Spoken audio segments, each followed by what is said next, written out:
After a brief, long hiatus, I have returned to quench the thirst of my dozens of subscribers. However, I have no pressing film to be the topic of discussion this time. Instead, it is sort of a discussion of the structure of story and a way to understand it. At the moment, I sort of have three main endeavors I'm working on, all with varying degrees of feasibility. Primarily, as I may have mentioned before, I have a whodunit that I'm writing, which is a murder mystery screenplay for a feature film that I'm in the process of completing my latest draft on. That's probably what takes up most of my writing efforts when I'm not making fun of Will Smith for having an emotional breakdown on live television, or watching movies where Sebastian Stan is clearly and desperately trying to escape his Marvel image before it boxes him in completely.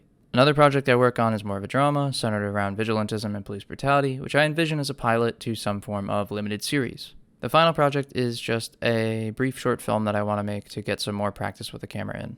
With this many plates to juggle, one of them usually comes crashing down in a spectacular fashion every once in a while. Though better the filmmaking and writing plates than the job that actually pays my bill plate, I guess. Now Zach, you might be wondering, what do these three projects have in common? Other than being written by me and feeling impossible to get off the ground more often than not, the same thing every story ever told has in common. They're basically just varying levels of complicated, drawn-out jokes. And despite my self-deprecating sense of humor and general pessimistic outlook, I don't mean that as an insult to my own creative endeavors. I mean that in the most basic sense of structure, stories are just incredibly detailed jokes with a bunch of different layers to them. I started this channel initially under the pretense of being a relatively common guy who could sometimes say uncommon things about film and television. I'd like to think in at least one of my videos that I've done that. I mean, I've written 56 pages worth of text for all their scripts combined, so I'd hope I've done that might be more of an accurate phrasing. So I figured I would make a video slightly different than me reviewing a movie or some sort of current event. This video will be about my understanding of stories, how they're told, and what makes them interesting or satisfying. Getting right into things, the template of a joke can pretty much be described as follows. There's a setup, and then a punchline. Not really too complicated. Some jokes rely on playing with the structure of the joke themselves, but pretty much everything boils down to this. There is a delivery of expectations, then those expectations are either met or subverted in such a fashion as to get some kind of positive reaction from the audience. Even jokes that don't follow the structure by deviating from said structure. For example, this joke about jokes from Community. If enough people pay to learn hopscotch. Oh, they've got a class on how to write jokes. Oh, don't take that. I dropped it after the lesson on setups. The professor is so old. Stories are pretty much the same way. For the most triggering example of this for the chronically online, think of Star Wars The Last Jedi. The movie has been beaten to death, like a dead and decaying horse, about how it subverts expectations. Which is exactly what some good jokes do. Why did the chicken cross the road? To get to the other side. The joke there was that you expected me to say something funny, but I didn't. Or was the fake joke the setup, and the comment on the joke the punchline? Up to the viewer, I guess. Or the listener, if you're here via Spotify podcast. So how do setups and punchlines have anything to do with a movie story? They follow the same rules. Establish a set of parameters, expectations, or universal truths. Consequences and the audience's reaction to these consequences should then logically follow these baseline expectations. Take Knives Out, for example.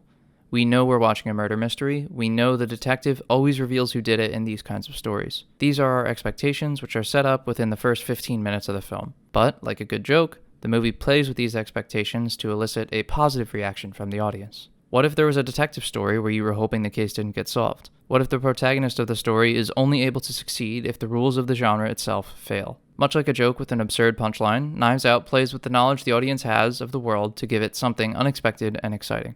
Now sure, this works for plot developments and overall enjoyment of a story, but what about character arcs, you might ask? Well, I answer, same thing. Expectations are set, and these arcs intertwine with the story laid out before us to give us a logical and satisfying conclusion. Take this joke, for instance. A duck walks into a bar and says to the bartender, "I'd like to buy some peanuts." The bartender says, "Sorry, don't sell peanuts." The duck leaves. The next day, the duck returns again and says, "I want to buy some peanuts." The bartender replies, a bit more annoyed this time, "I've already told you I don't sell peanuts." The duck leaves. The next day, the duck comes in once again and yet again demands, "I want to buy some peanuts." Outraged, the bartender yells back, "I told you I don't sell peanuts. If you ask one more time, I'll nail you to the wall." The duck leaves.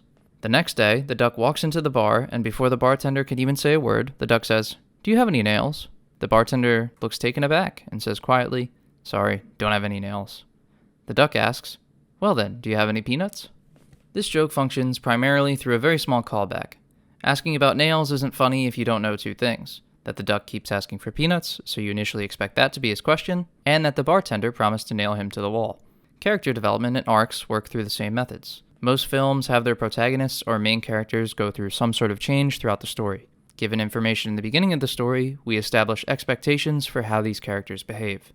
The characters, through their struggles, will typically learn to behave differently in a way that is essential to their journey and their growth. They are given a chance to make a choice similar to the one that they screwed up before. This is their callback. But in this situation, the punchline isn't comedic, but more so emotional.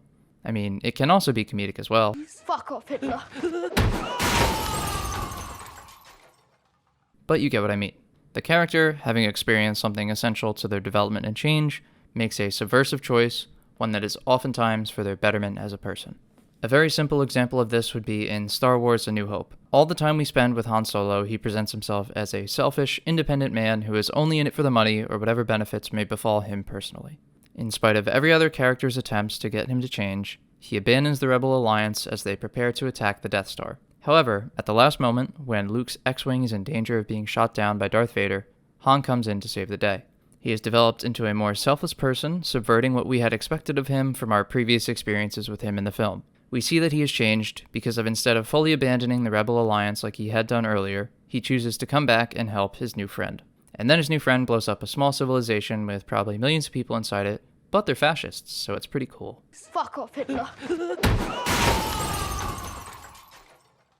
If you want a even more simple example, you can look at Sully from the recent Uncharted movie. He goes through pretty much the same Han Solo arc, but without any of the likability or nuance. He betrays Nate probably 50 times, but eventually bucks what is expected of him when he elects to help Nate instead of holding on to like $5,000 worth of gold.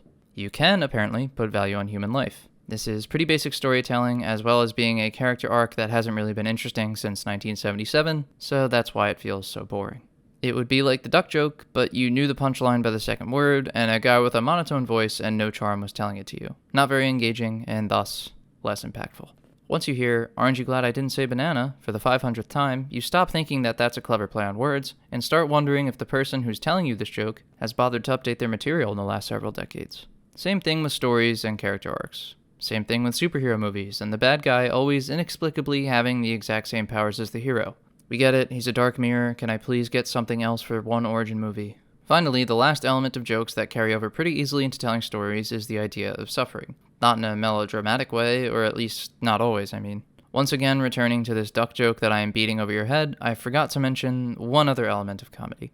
You do laugh in some small part because of the bartender suffering at the hands of this incessant duck. It's what makes the joke work and feel correct. Without it, the punchline just isn't really the same. Sort of the same idea with stories. If your characters don't suffer, it's not nearly as engaging to the audience.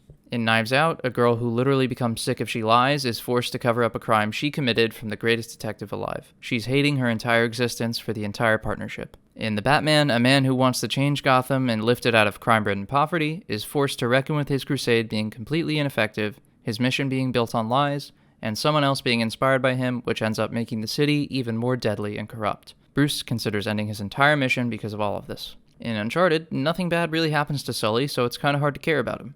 Moving on. In my own whodunit, a jealous reporter is forced into a murder investigation being led by the guy with her dream job who she's convinced is a fraud. It's unbearable for her to be forced to be involved in this investigation and be completely ignored as the detective marches on, potentially blowing the case. Han Solo in A New Hope is sucked into a mission to save the Rebel Alliance. They completely rely on a self-identified, selfish man to recover the galaxy's last chance at freedom and save their leader. He dreads the hero work and initially despises the notion that he is fighting for a worthy cause. Iron Man features a war profiteer who's been crippled by his own weapons, and he also learns that his weapons are being used by terrorists, hurting the troops of his own nation. His entire identity is attacked with a single missile that bears his name on it. Each main character suffers as they are put in the worst possible situation for their starting state. These situations are specifically designed to force them to evolve. The writer or storyteller is not doing their job if the world doesn't really suck for the main character. The shittiness of their situation and their adversity to it is why we connect to them. Misery loves company, and the audience is usually the company. All this is to say, if you're funny, you can probably write a halfway decent story. You've got the general structure of it all down, just on a much smaller scale. All you have to do is turn your 3 sentences of setup and punchline into 3 acts of setups and payoffs. Same basic rules apply. You're just going from a single thread of logic to something that looks more like a spider's web.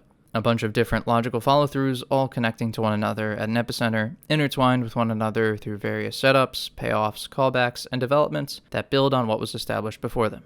Or at least that's one way of thinking about it. One that's maybe the easiest to digest and understand, hopefully. I'd like to think that maybe after listening to this, you can better understand why certain movies might have a better reception and more cultural staying power than others. If a movie felt bad and you're not sure why, maybe it was because things were too convenient for the characters. Maybe the plot didn't seem to develop based on established information. Or maybe the movie just didn't deliver what had been promised. Oftentimes, people are pretty forgiving about the beginnings of their stories, as you want to give them some opportunity to develop and show you where they're going. Then, in the case of less remarkable works, people get iffy around 40% of the way through, because they can just tell something's off. Much like a wannabe stand-up comic talking about cancel culture, you've just got a bad feeling about this. It's your gut. It knows this by now, since people have been telling stories since Neanderthals found charcoal to scratch onto cave walls. We're pretty good at figuring them out. Or at least some of us are. Until next time, I'm thinking I'll be seeing The Northman, possibly. Or if I make a review before that comes out, probably something else. But I'm pretty sure Carrie wants to see Everything Everywhere All at Once, so most likely not that. Peace out for now.